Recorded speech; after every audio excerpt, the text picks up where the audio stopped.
जोधपुर के अंदर मेडिप्लस हॉस्पिटल को लेकर लगातार मामले हैं जो गरमा रहे हैं, लगातार मामले हैं जो गंभीर होते नजर आ रहे हैं। इस वक्त जोधपुर के करीबन बात करें तो 10 से 15 केसेस सामने आए हैं, जिसमें मेडिप्लस जो जोधपुर का नामी हॉस्पिटल है उसकी कई लापरवाही सामने आई है। जिस तरीके से हाल ही के अंदर एक बहुत बड़ा मामला, जिस तरीके से बामसेप और दलित जो संगठन का मुख्य जो नेता है या फिर जो पदाधिकारी है जिनका नाम ताराराम मीणा है, जिनकी जीवन साथी पिछले लंबे टाइम से 2.5 महीने से मेडिप्लस हॉस्पिटल के अंदर एडमिट थे, उसी मामले को लेकर हमारे साथ में राजेंद्र जी एडविल जुड़े हैं। राजेंद्र जी, क्या मामला था मेडिप्लस हॉस्पिटल को लेकर? लगातार जो शिकायतें हैं जिस तरीके से जो सामने आ रही, क्या मामला है पूरा? आप भी लगातार वहां पर मौजूद थे, कई वीडियो जो आपके सामने आ रहे हैं।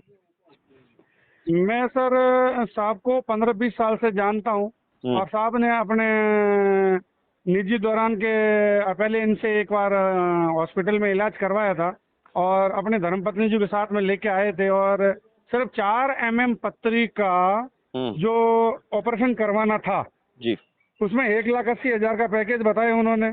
और पहले पूछा कि भाई आपके पास में वो कोई कार्ड आर्ड है या नहीं, चिरंजीवी जो भी होता है ना सर। जी, जी। तो उस दौरान इन्होंने 1,80,000 का पैकेज बताया, जबकि श्रीराम हॉस्पिटल सिर्फ 20,000 लेजर में 15-20 मिनट में इनको फ्री कर रहे थे। अच्छा। इन्होंने सोचा कि लॉन्ग टाइम में अगर नहीं रहेगा और बीच में लेजर का काम नया नया ना, इसलिए अपन इसका चीरा दे के ही निकलवाते हैं। लेकिन 4 mm को 2 mm तो निकाली और 2 mm अंदर ही रखी, जो कि सांस की नली में अटक गई और इनकी तबीयत और ज्यादा बिगड़ती गई। एक बार नहीं, 2 बार नहीं, 3 बार करके और इन्होंने ये पूरा दर तरीके से, समझ लो कसाई जैसा हलाल करता है ना, उनकी मौत इस तरह से हुई है। अच्छा। और 3 महीने के बाद में हमने बीच में कोशिश की कि हमें छुट्टी दे दीजिएगा, हम अहमदाबाद में लेके जाएंगे और इनका इलाज कराएंगे, तुम्हारे ऊपर कोई गिला शिकवा नहीं है। लेकिन हमारे ऐसा सुनने में आ रहा है कि ताराराम जी मीणा और उनकी जीवन साथी 300 से 400 किलोमीटर यात्रा करके पूरी तरीके से स्वस्थ थी महिलाएं, और उसके बाद में ये घटना हुई है। बहुत ये घटना जो एक सवाल पैदा कर रही है। देखिए, मानव समाज के अंदर बहुत ज्यादा जिस तरीके से ये घटना हुई है, उसके बाद में लगातार कई सवालों के घेरे में बातचीत आ गई है। क्या पूरा जो मामला हुआ वहां पर आप भी मौजूद थे, आप भी लगातार कर रहे थे, तो पूरी विस्तार से आप जानकारी बताइए।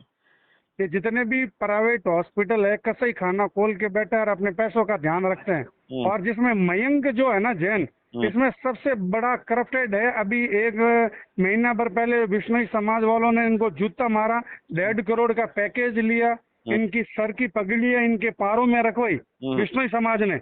लेकिन हम एक बहुजन समाज के नाते, एक ईमानदार परिवार के होने के नाते, जो ताराराम जी ने अपनी निजी नौकरी छोड़ दी, वो पैसे के लिए तो नहीं बिकेंगे, नहीं भागेंगे ना। वो अपनी चाह रहे थे कि जीवन संगनी है वो स्वस्थ हो जाए, अंतिम तक यही था।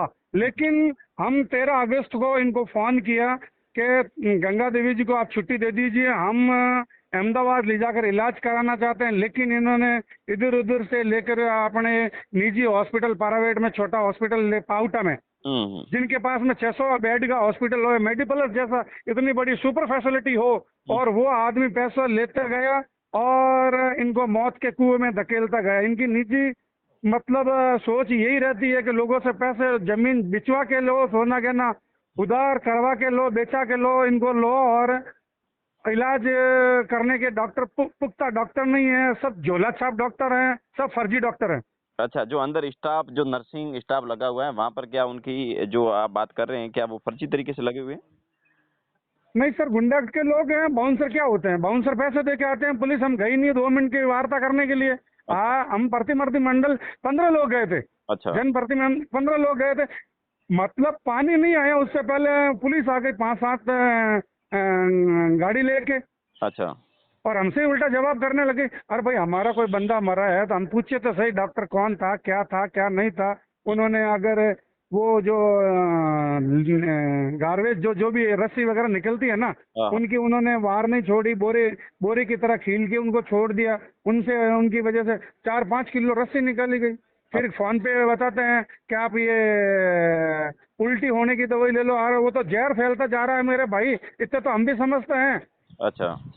बिल्कुल इन्होंने हलाली की है उस बॉडी के साथ में। फिर लास्ट में सप्ताह भर पहले अभी मेडिप्लस से फिर हमने एम्स को धकेल दिया गया। अच्छा। उनके दौरान ये मौत हो गई और रिजल्ट जो भी है जनता के सामने।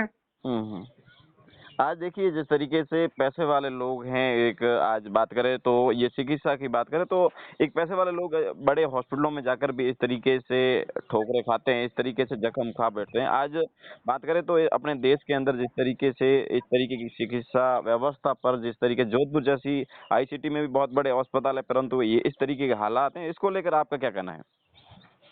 आम आदमी की तो वो पहुंच होती नहीं है कि पुलिस के पास में जाए, हाँ, हाँ। और पुलिस न्याय उनको दिलाती है जिनके पास में पैसा हो। हुँ, हम पीड़ित परिवार गए थे तो हमारे ऊपर तो 4-5 अधिकारी आए और सवाल जवाब करने लग गए। और भाई हम तो वार्ता करने के लिए आए कि छोटा ऑपरेशन कराने के लिए, क्योंकि इनको एमएलए एमपी मंत्री का तो सब इनको पावर है जेब में।